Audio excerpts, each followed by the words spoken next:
남들이 나를 어떻게 볼까? 어디 외출이라도 한번 하려면 박은주 씨는 그 걱정부터 앞섭니다.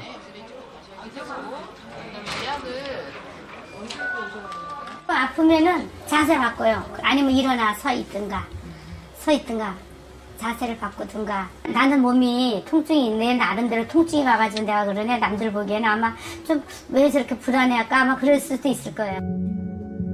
버스나 지하철에서 안절부절 못하는 사람처럼 보인다는 겁니다. 모두 고관절 통증 때문입니다.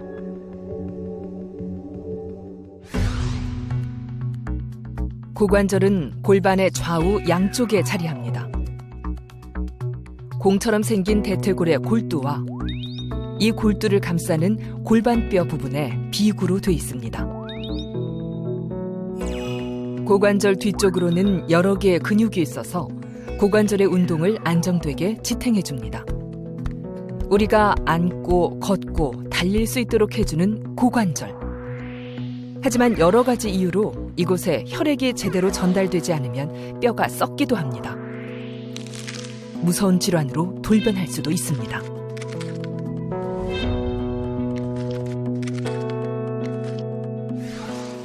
앉기만 하면 통증 때문에 빈자리도 다 소용없다는 박은주 씨. 요즘 증상으로 봐서는 특히 이제 왼쪽 사타구니가 많이 아프고 사타구니가 그다음에 책상다리 할 때 이게 잘 안 되고 일상생활에 지장이 많죠. 네, 앉아 있습니다. 앉아 있어요. 엉덩이하고 근데 사타구니. 왼쪽 고관절. 왜 유독 앉을 때만 아플까요? 왼쪽 사타구니에는 대체 무슨 문제가 있는 걸까요? 예, 여기. 실은 유착성 고관절 초기의 경우 엑스레이로는 이상을 알 수 없어 MRI를 찍어봤습니다. 이게 대퇴골두고 이 가무스름한 그런 선이 바로 관절낭입니다. 근데 이 뒷부분은 관절낭하고 이 사이에 하얀 그 여백이 보이죠? 이게 바로 이 관절액이에요. 이 관절액이 들어가 있는데 이 앞부분은 보시다시피 이렇게 이 쪼그라져 있고 대퇴골두하고 연골 부분하고 딱 맞닥뜨려 있다고. 유착이 딱 되는 경우에. 그래서 이제 이런 경우에 우리가 유착성 고관절 낭염이다라고 할 수 있는. 마치 고관절이 얼어붙은 것처럼 뻣뻣하고 걷는 게 어렵습니다. 쑤시거나 따끔따끔한 사타구니 통증이 찾아오고 가장 흔하게는 양반 다리를 할 때 아프고 다리를 굽히기 어렵습니다. 관절을 싸고 있는 주머니 같은 피막 조직을 관절낭이라고 부릅니다. 유착성 관절낭염은 이 부위가 대퇴골두 주변 인대와 힘줄에 유착되고 염증이 생긴 겁니다. 쪼그려 앉거나 양반 다리를 할 때 심한 통증을 느끼게 됩니다.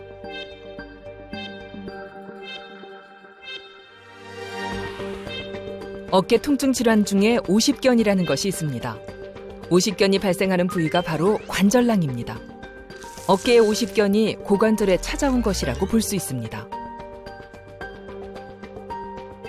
오십견에 대해서 너무나 잘 알고 계시죠. 근데 그 똑같은 메커니즘입니다. 이 고관절도 이런 이 보레스кен 조이트, 이 절구관절이면서 주변에 이런 관절낭이 싸고 있습니다. 그 안에 혈액이 있기 때문에 관절낭이 단단하게 싸고 있는데 이 관절낭이 어떠한 원인으로 인해서 퇴행성 변화라든가 아니면 그 밖에 외상 아니면 어떠한 원인 모르는 그러한 여러 가지 대사성 질환, 내부미 질환에 의해서 관절낭이 쪼그라들고 이게 신축이 많이 떨어지게 돼요. 탄력이 떨어지고 어느 일정 부분이 쪼그라들거나 신축성이 없게 되는 경우에 있어서는 반대 운동이 제한이 되죠.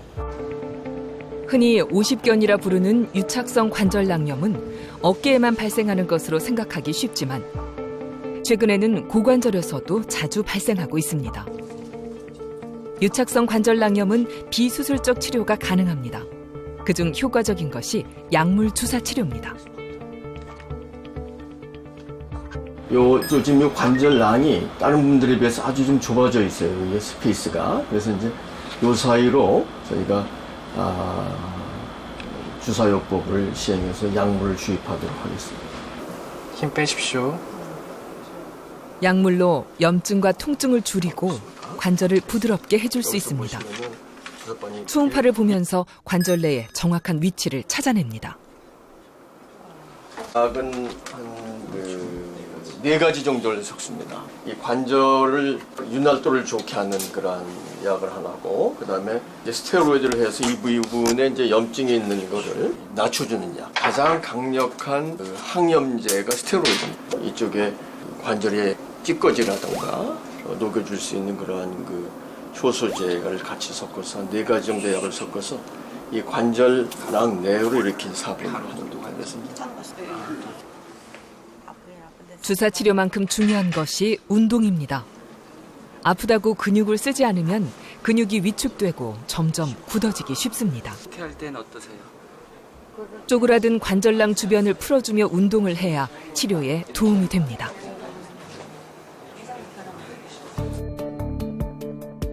고관절은 우리 몸에서 가장 큰 관절입니다. 게다가 두꺼운 살로 덮여있기 때문에 쉽게 아플 거라 생각하지 않게 됩니다. 아파도 그런가 보다 하고 넘어가기 쉬운데요. 그러는 사이 병이 크게 됩니다. 이제 80을 앞둔 김랑숙 씨. 나이가 걱정이지만 큰 용기를 내서 인공관절 수술을 받기로 결심했습니다. 병원에서 처음에 했는데 걸지를 못하니까 우선 그 전에 제가 그랬잖아요.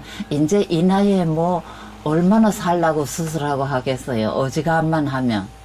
그런데 워낙 걸지를 못하고 그렇다 해서 금방 죽는 것도 아니고 이러니까 수술을 해야 되겠다 생각했죠.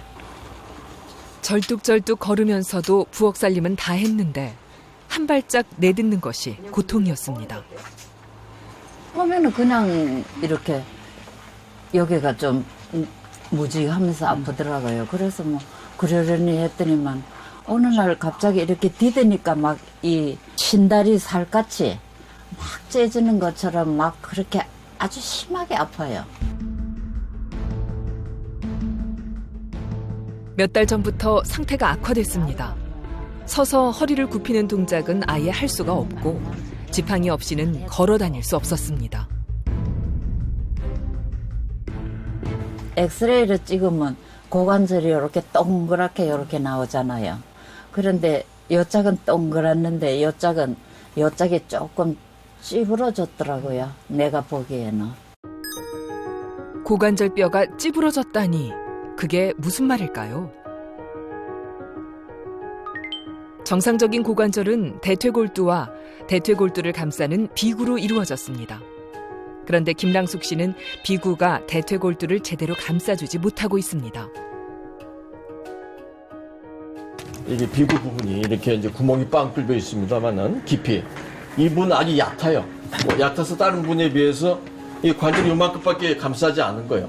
이게 많이 감싸지지 않아서 골반뼈의 비구가 대퇴골두를 잘 감싸지 못하게 되면 골반이 균형을 잃어 양쪽 다리 길이에 차이가 생깁니다.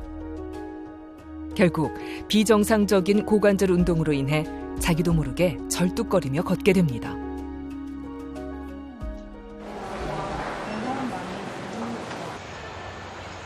비구 형성에 이상이 생긴 비구 이형성증은 선천적인 이유가 큽니다.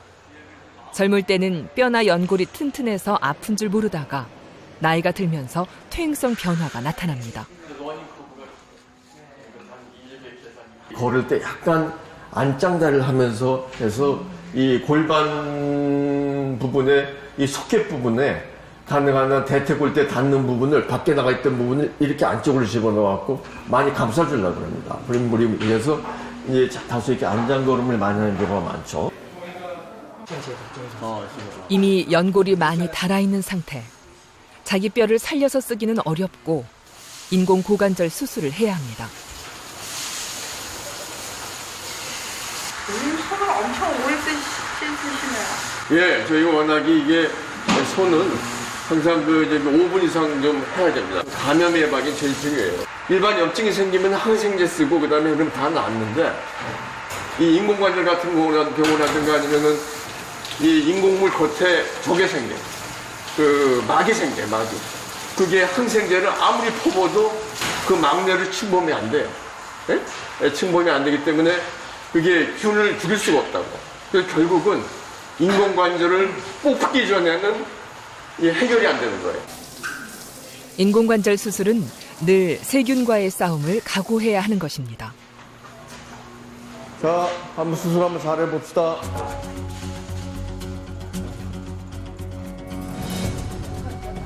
이미 한 번에 인공 고관절 수술을 했던 환자, 더욱 신중히 접근해야 합니다. 권순용 교수가 후배 의사들에게 일일이 가운을 챙겨줍니다.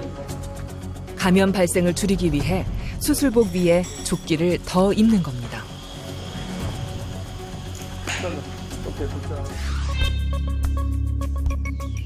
수술은 통상적인 수술법과 달리 고관절 뒤쪽의 근육들을 모두 절개하지 않고 그중 일부의 근육만을 열고 들어가 고관절에 접근합니다.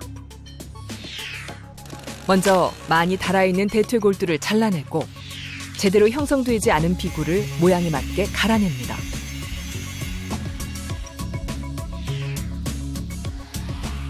이후 비구에 비구컵을 끼우고 대퇴주대를 넣을 자리에 미리 길을 뚫어줍니다.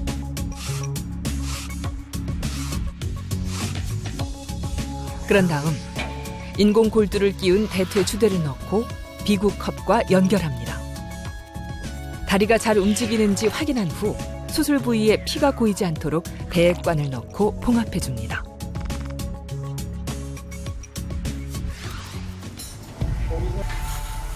한쪽 고관절을 인공물로 대체하는 큰 수술.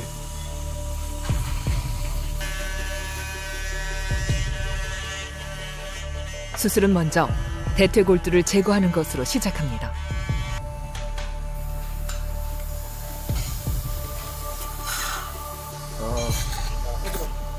평생 몸을 지탱해줬던 대퇴골두가 그렇게 밖으로 나왔습니다. 비정상적인 비구로 인해 관절의 하중이 커지면서 연골도 많이 닳아 있습니다.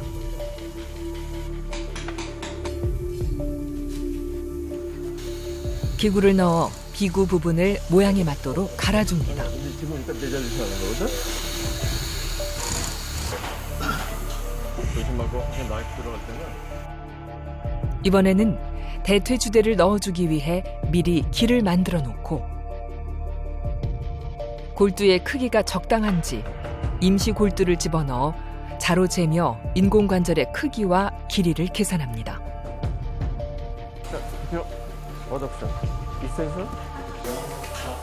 최소한의 절개를 통한 수술.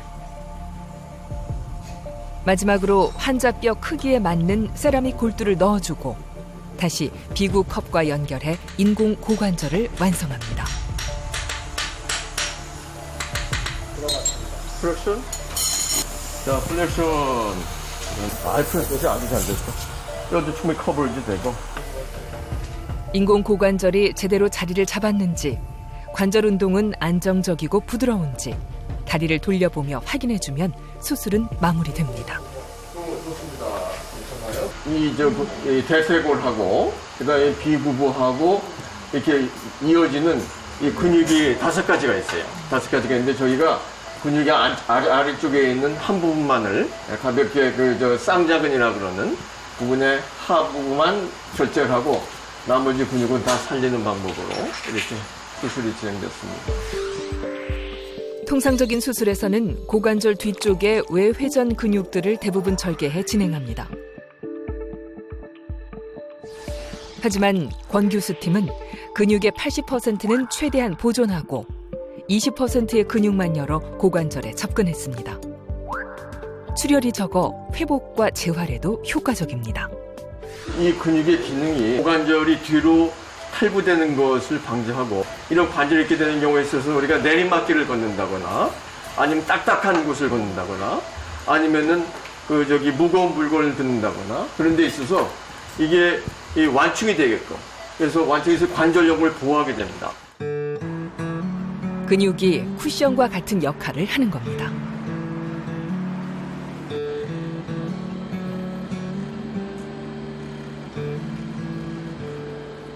회진 시간, 로봇 한 대가 병실에 등장합니다.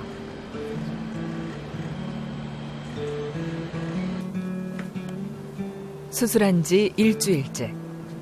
벌써 안녕히 주무셨어요? 예? 이거 하시기 많이 불편하지 않아요? 괜찮아요. 예. 저는 생전 처음 이거 봤는데. 예. 이게 이제 공기가 이 팽창했다가 수축했다 그러잖아요. 그러면 이제 이 안에 있는 이 붓기도 빼주고 이 정맥 있잖아, 정맥. 정맥에 피가 고이지 않게 하는 거예요. 그래서 혈전. 혈전을 막아주는 거야. 이게 옛날에 다리가 불편한 환자가 힘들게 외래 진료실에 갈 필요 없이 로봇이 저장된 자료들을 보여주고 처방 사항을 자동 입력합니다. 왼쪽이 이제 불가피하게 또 이 관절염이 온 겁니다. 관절염이 와서 이게 이제 다른 분에 비해서 이게 이 덮고 있는 부분이 좀 적어서 옛날에도 거기다 뼈 이식을 했잖아요. 그죠? 그거 알고 계시죠? 이게 뼈 이식한 자국이거든요. 나이사 박은 게. 그런데 이번에는 뼈 이식을 안 하고 그 다음에 이걸 더 안으로 좀 더 많이 파서 집어넣어 갖고 한 번에 바로 걸을 수 있고 그 다음에 수술 부위도 적고 뭐 근육도 좀 덜 째고 그러면 염증도 좀 덜 생겨요. 본인 통증도 좀 많이 좀 줄어들고 그런 덜 아팠죠. 예전에 했던 것보다 많이 덜 아팠죠. 그래서 일주일밖에 안 됐는데 이 정도 탈순의 나이에도 경과가 좋습니다. 고관절 주변 근육을 최대한 보존하면서 수술했기 때문에 회복이 빠른 편입니다. 보폭을 좀 늘려도 괜찮아요. 조금 좀 크게. 보폭을 좀 늘려도 괜찮고. 오늘이 더 잘 걸리는 것 같아요. 오늘 좋죠, 훨씬 더. 더 잘 걸리는 것 같아요. 제가 생각에. 좋습니다. 수고하셨어요. 고령에 두 번째 인공 고관절 수술이라 걱정이 한 짐이었는데 이제야 웃게 됩니다. 잘 걸어다니고 싶지요. 뭘 어디든지 가고 싶고 친구들 모임에도 가고 싶고 뭐 어디 또 구경도 가고 싶고 오븐에 이거 알려라고 여행도 2번이나 빠졌어요. 그랬으니까 이제 그런 데 가고 싶죠. 걷고 뛰고 달릴 수 있다는 것. 고관절이 아프면 지극히 평범한 일상조차 모두 무너집니다. 고관절은 그렇게 우리의 삶을 조용히 지탱해주고 있었습니다.